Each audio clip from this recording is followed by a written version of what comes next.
جب scholars, journalists, diplomats اور generals اسلامی جمہوریہ پاکستان کو ڈسکرائب کرنے کی کوشش کرتے ہیں، ایک single country, same set of institutions اور سیم 79 سال کی تاریخ، لیکن پھر بھی وہ کسی ایک ٹرم پر متفق نہیں ہوتے۔ اور اگر آپ بھی پولیٹیکل سائنس کے اسٹوڈنٹ ہیں تو آپ میری بات سے اتفاق کریں گے۔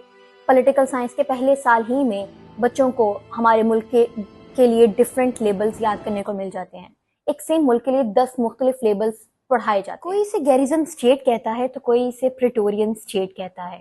مارکسسٹ اسکالرز اسے پوسٹ کولونیل اسٹیٹ کہتے ہیں، جس کے کچھ ادارے آزادی کے وقت باقی سویلین اداروں سے زیادہ اوور ڈیولپ تھے۔ واشنگٹن میں بیٹھے انکل سیم ضرورت پڑنے پر اسے یا تو مڈل پاور یا پھر پیوٹل اسٹیٹ کہتے ہیں، اور جب ضرورت نہیں ہوتی تو اسے راگ اسٹیٹ یا پھر فیلڈ اسٹیٹ کا نام دے دیا جاتا ہے۔ ہر دوسرا اکانومسٹ پاکستان کو ایک رینٹیئر اسٹیٹ کہتا ہے، اور جنرل ہیڈ کوارٹرز میں بیٹھے لوگ اسے اکثر آئیڈیولوجیکل اسٹیٹ یا پھر اسلام کا قلعہ کہتے ہیں۔ اور فارن پالیسی کے ایکسپرٹس پاکستان کو کلائنٹلسٹ اسٹیٹ کے نام سے بھی جانتے ہیں۔ ایک اکیلا ملک اور اس کے 10 سے بھی زیادہ نام۔ آپ بھی سوچ رہے ہوں گے ایسا کیوں ہے، اور شاید آپ کا خیال ہوگا کہ ایکیڈیمکس کا یہی تو کام ہے کہ وہ نئی ٹرمینالوجیز کو انوینٹ کرتے ہیں تاکہ اپنے انٹلیکٹ کو جسٹیفائی کر سکیں۔ لیکن اس ویڈیو کے ذریعے ہم آپ کو بتائیں گے کہ حقیقت میں پاکستانی پولیٹیکل لینڈسکیپ کے نیچے ایک ڈیپ سٹرکچر ایگزسٹ کرتا ہے، ایک سٹرکچر جو کہ یونیک اور ان یوزول ہونے کے ساتھ ساتھ ڈیموکریٹکلی ڈیٹریمنٹل بھی ہے۔ یہی وجہ ہے کہ پاکستان نارمل کیٹیگریز میں نیٹلی فٹ نہیں ہوتا۔ اس کی فاؤنڈیشنز اور اس پر بنے سٹرکچرز کچھ ایسے ہیں جنہیں اسٹینڈرڈ پولیٹیکل وکیبلری ڈسکرائب نہیں کر سکتی۔ آپ بھی سوچ رہے ہوں گے کہ آخر پاکستانی اسٹیٹ میں ایسا کیا یونیک ہے۔ پاکستانی اسٹیٹ ایک سیم وقت میں ملیٹریلی پاورفل بھی ہے اور اکنامکلی فریجائل بھی، آئیڈیولوجیکلی کوہرنٹ بھی ہے اور پولیٹیکلی کیوٹک بھی۔ ایک ایسی اسٹیٹ جو کہ اپنی ڈپلومیسی کی وجہ سے انٹرنیشنلی جانی اور مانی جاتی ہے، اور اسی اسٹیٹ کی اپنی انٹرنل ڈپلومیسی دن بدن انڈیفینسیبل ہوتی جا رہی ہے۔ ایک ایسی اسٹیٹ جس کے اندر اچھائی اور برائی فل انٹینسٹی سے پائی جاتی ہے۔ لیکن پھر بھی یہ 10 لیبلز جو بھی میں نے ایکسپلین کیے ہیں، they are not enough to describe the entire structure and the state apparatus of Pakistani state. These are not 10 different diagnoses of 10 different diseases. Somehow they are all interconnected. Hi, I'm Shazeen Said اور آج ہم بات کریں گے Pakistani state کو دیے گئے مختلف لیبلز کی and who coined these terms and when، اور اس کے پیچھے چھپے ہوئے پیٹرن کو ریویل کرنے کی کوشش کریں گے۔ تو چلیں شروع کرتے ہیں سب سے پہلے گیریزن اسٹیٹ سے۔ گیریزن اسٹیٹ کا کانسیپٹ ایک امریکن پولیٹیکل سائنٹسٹ نے انٹروڈیوس کیا ہے۔ اس کا نام ہے Harold Lasswell. He coined this term in 1937۔ اس کا یہ کہنا ہے کہ جب ملٹری انسٹیٹیوشنز میں ٹیکنالوجیکل چینجز آتے ہیں تو it alters the relationship of military with civilian institutions۔ اس نے اس ٹرم کو فردر ریفائن کیا تھا جب نازism اور فاشزم کا رائز ہوا تھا۔ اس کا یہ کہنا ہے کہ garrison states emerge in modern industrial societies where specialists on violence would capture the leadership and establish the supremacy of military over the state and the society۔ اشتیاق احمد نے اپنی کتاب پاکستان the garrison state میں لیزویل کا یہ کانسیپٹ پاکستانی اسٹیٹ کے لیے استعمال کیا۔ گیریزن کا مطلب ہوتا ہے ایک قلعہ، اور اشتیاق احمد کا یہ کہنا ہے کہ rather than defining Pakistan as a national security state، جس پر ابھی ہم بات کریں گے، پاکستانی اسٹیٹ جو ہے وہ گیریزن اسٹیٹ کی ڈیفینیشن پر فٹ آتی ہے، کیونکہ it gives you the opportunity to look into the religious and cultural traditions as well۔ ان کا یہ کہنا ہے کہ ملٹری کی جو ڈومینیشن ہے اس کو صرف آپ کوڈ وار کے آفٹر افیکٹس کی بیسس پہ ایکسپلین نہیں کر سکتے، بلکہ it is an evolution of historical and contemporary internal and external factors, جس میں ریلیجیس، کلچرل اور سوشل ڈائمینشنز بھی آتی ہیں، اور وہ اس کو لنک کرتے ہیں to the indigenous historical roots of the Pakistani garrison state from the pre colonial and colonial periods. Garrison state کے بارے میں آپ مزید پڑھ سکتے ہیں اشتیاق احمد کی کتاب پاکستان دا گیریزن اسٹیٹ میں۔ اور اب ہم بات کرتے ہیں نیشنل سیکیورٹی اسٹیٹ کی۔ نیشنل سیکیورٹی اسٹیٹ کی doctrine U S national security act of 1947 کے تحت ہیری ٹرومین کی پریزیڈنسی کے انڈر اسٹیبلش ہوئی۔ یہ ڈاکٹرین کولڈ وار کے ٹائم پہ اسٹیبلش ہوئی تاکہ وار اور کانفلکٹس کے دوران ملک کے ڈیفنس اور جو نیشنل ساورنٹی ہے اس کو پرائرٹائز کیا جا سکے۔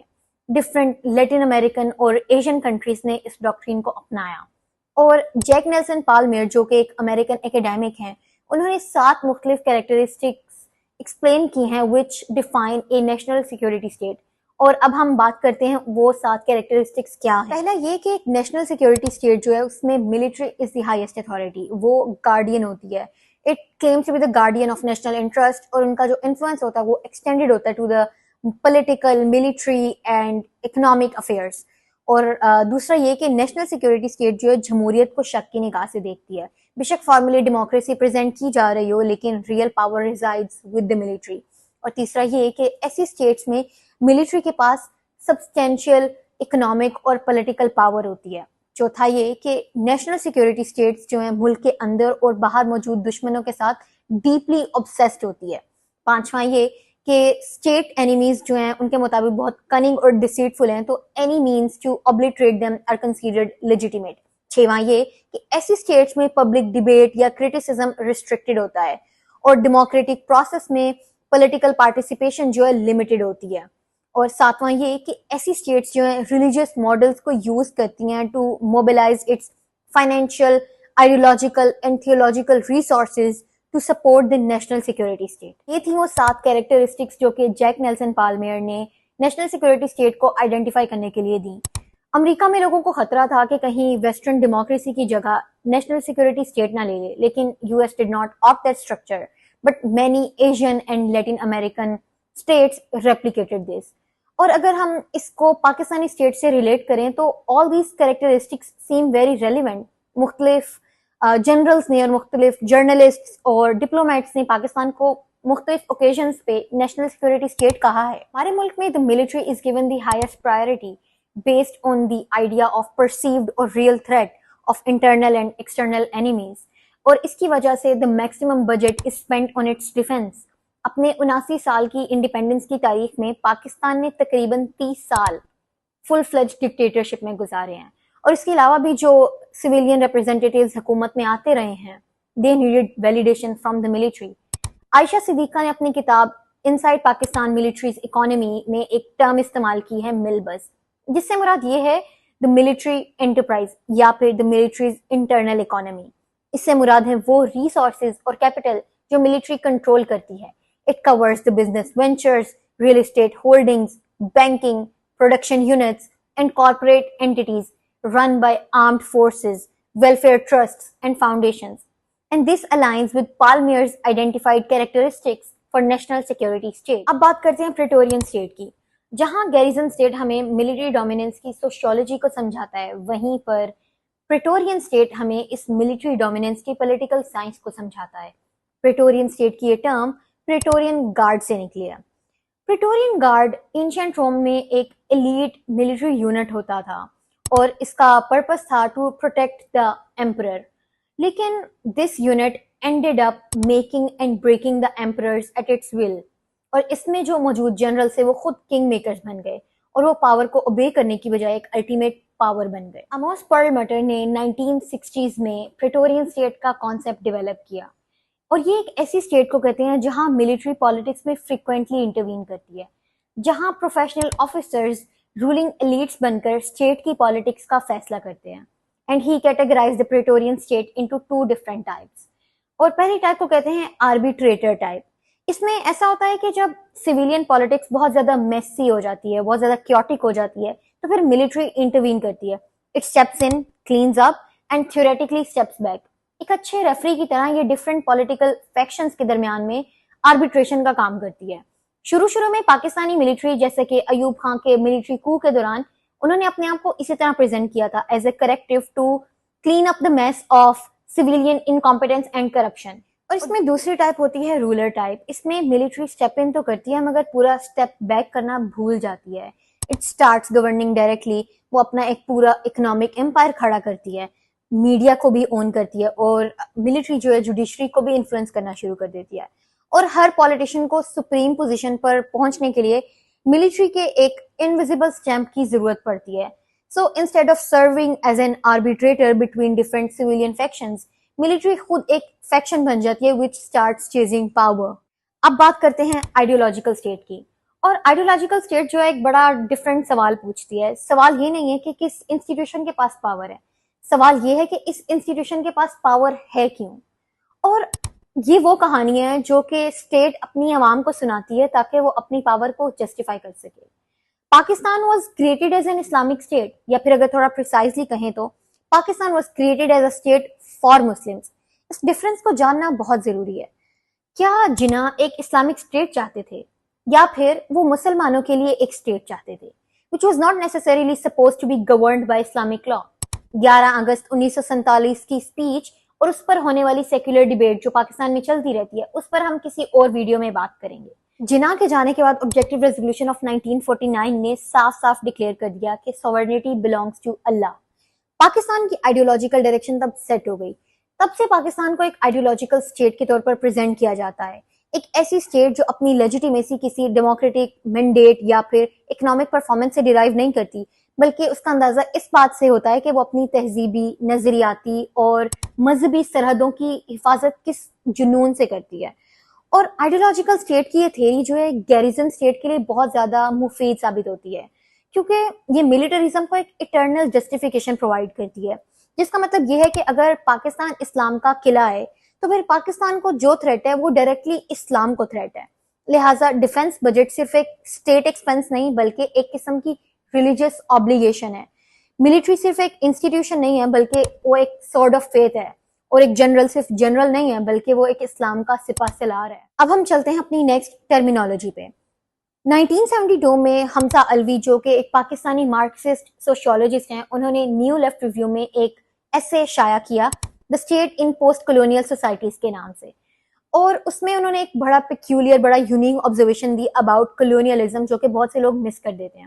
ان کا یہ کہنا تھا کہ برٹش امپیریل راج نے جب انڈین سب کانٹیننٹ پر قبضہ کیا تو انہیں ایک بہت بڑی ٹیریٹری میں رہنے والی ڈفرینٹ سوشل کلاسز پر کنٹرول کرنا تھا، جس میں landlords, peasants, merchants, tribal leaders اور ریلیجیس اسٹیبلشمنٹ شامل تھیں. اور اس کے لیے انہوں نے ایک ایکسٹرا آرڈینری چیز بنائی، اور وہ تھی ایک ہائپر سینٹرلائزڈ بیوروکریٹک اور ملٹری مشین. لیکن یہ آپریٹس کوئی عوام کی فلاح کے لیے نہیں تھا، بلکہ اس کا ایک ہی مقصد تھا: to govern from above, extract from below and suppress anything that threatens the status quo. اور حمزہ علوی کا کہنا ہے کہ آزادی کے بعد پاکستان کو یہ مشینری برٹش راج سے وراثت میں ملی. And here is the main problem. 1947 کے بعد پاکستان میں Muslim League almost disintegrate ہو گئی. اس کی لیڈرشپ کے پاس پارٹیشن کی اچیومنٹ کے علاوہ کوئی بھی ایسی اچیومنٹ نہیں تھی جس کے تھرو آرگنائزیشنل ڈیپتھ ملتی، اور ہماری پولیٹیکل کلاس میں بھی کوئی سیزنڈ پالیٹکس نہیں تھی بلکہ ایک وڈیرا کلاس تھی، لینڈ لارڈز پر وہ مشتمل تھی، اور ہماری سول سوسائٹی اور اکانومی بھی ویک تھے. And the main actor of the Pakistan movement Jinnah died after 1 year of partition, اور پہلے پرائم منسٹر اس سے پہلے کہ وہ کوئی ڈیموکریٹک ٹریڈیشنز لاتا، he was being assassinated. تو ایک وائڈ کریٹ ہو گیا، ایک گیپ کریٹ ہو گیا، اور اس گیپ کو فل کیا برٹش راج کے سب سے آرگنائزڈ اور فلی آپریشنل انسٹیٹیوشن نے، and that institution was military bureaucracy oligarchy. So this was all about over developed post colonial state. اب ہم لاسٹلی بات کریں گے کلائنٹلسٹ اسٹیٹ کی. کلائنٹلسٹ اسٹیٹ کا کانسیپٹ جو ہے پولیٹیکل کلائنٹلزم سے نکلا ہے، اور اس میں ہمارے پاس دو ان ایکول پارٹنرز ہوتے ہیں. ایک طرف ہوتا ہے پیٹرنز اور ایک طرف ہوتے ہیں clients. Patrons, they have either public resources or material gains to offer to their clients, اور اس کے بدلے میں وہ کلائنٹس سے پولیٹیکل سپورٹ یا پھر ووٹس حاصل کرتے ہیں. اور ہم نے پاکستان میں بہت حد تک یہ دیکھا ہے کہ بریانی کی پلیٹ کے لیے بھی لوگ ووٹ دینے کے لیے تیار ہو جاتے ہیں یا پھر کسی نوکری حاصل کرنے کے لیے. اور ویریس انسٹنسز پہ Pakistan has acted as an international client, جہاں پر ہمارے فورن ڈونرز جو ہیں they act as the pattern, اور پاکستان ان کو آفر کرتا ہے ایدر دا منرلز اور دا ریسورسز یا پھر اپنی ملٹری فورس، اور اس کے بدلے میں دے گیٹ اکنامک ایڈ تاکہ وہ اپنی اکانومی کو کسی طرح سے اسٹیبلائز کر سکیں. If you want to know more about clientelism and Pakistan as a clientelist state, تو you can read Maleeha Lodhi کی بک ہے بیونڈ دا کرائسس اسٹیٹ. اس میں there is a chapter جس میں کافی ڈیٹیل میں اس کے بارے میں بات کی گئی ہے. یہ تھے کچھ لیبلز جو پاکستانی اسٹیٹ کو پچھلے کچھ سالوں میں دیے گئے، اور ضروری نہیں کہ آپ میرے ساتھ اگری کریں ان سب باتوں پہ. اگر آپ کو لگتا ہے کہ there could be any other terminology اور any other label which can define Pakistani state in a better way, تو do let me know in the comments. لیکن یہاں پر ایک بات فوکس کرنے کی ہے کہ آل دیز لیبلز اور most of them they go back to military being the dominant structure. بہرحال ملتے ہیں اگلی ویڈیو میں، تب تک کے لیے اللہ حافظ.